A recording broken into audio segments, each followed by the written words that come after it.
அம்மா ஒரு பக்கம் கிச்சன் மியூசிக் போடுறா, நீ ஒரு பக்கம் இந்த மியூசிக் போடுற.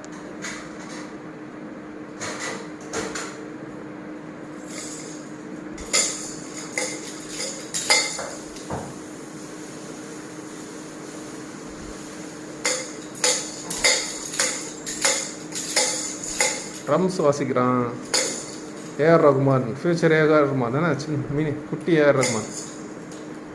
ஃப்யூச்சரில் ஏஆர் ரகுமான் மாதிரி வருவான் சீடர். ட்ரம்ஸ் வாசிக்க ஆரம்பிச்சிடாரு இப்போ. Tongue tongue